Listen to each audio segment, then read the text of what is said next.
جس کے نور سے روشن تھی یہ تیری پیشانی. سیدنا عبداللہ اتنے حسین سان مکے دی جنہ گلیاں وچوں گزرتے سن لوگ راہ والے کے بیٹھ جاندے سن.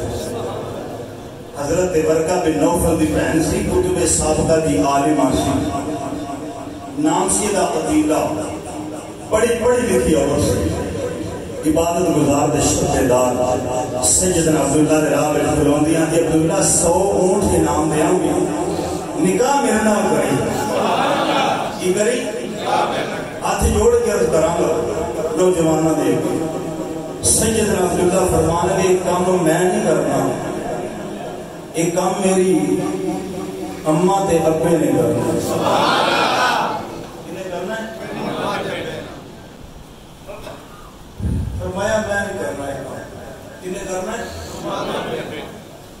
کوئی درد لے کے بیٹھیا کرو کوئی اندر ہوئے تے باہر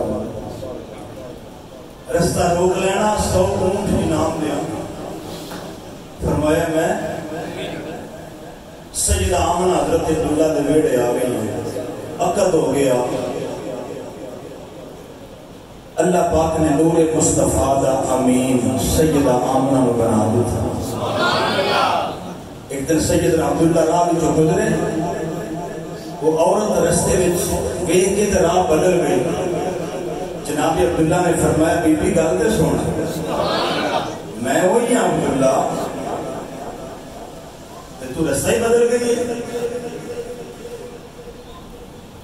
عالمہ سی نا کتب سابقہ دی آکھن لگی عبداللہ بلیکھے ویچنا رہے پیشانی پر نظر کر کے نا تے فرمان لگی وہ جڑا ایتھے متھے تے نور مصطفیٰ سی نا وہ ہن آمنہ کول ٹر گیا. وہ کدے کول ٹر گیا؟ سیدہ آمنہ اس نور مصطفیٰ دی امین بن گئی ہے.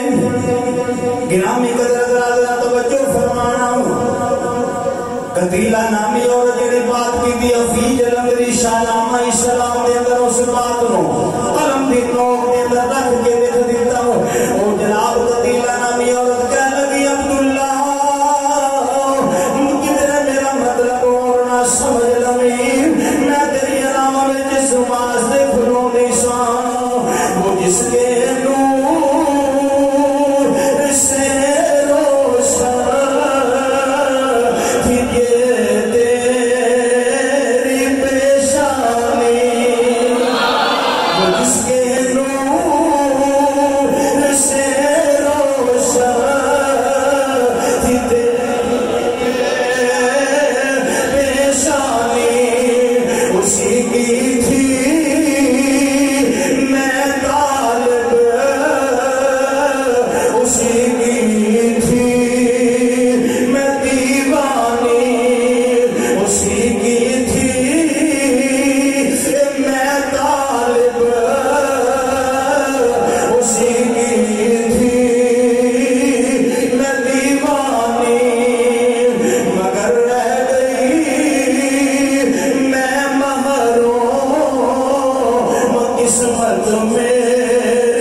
چمکا مار دا سی نا ہن کوئی نہیں پہ نظر آؤ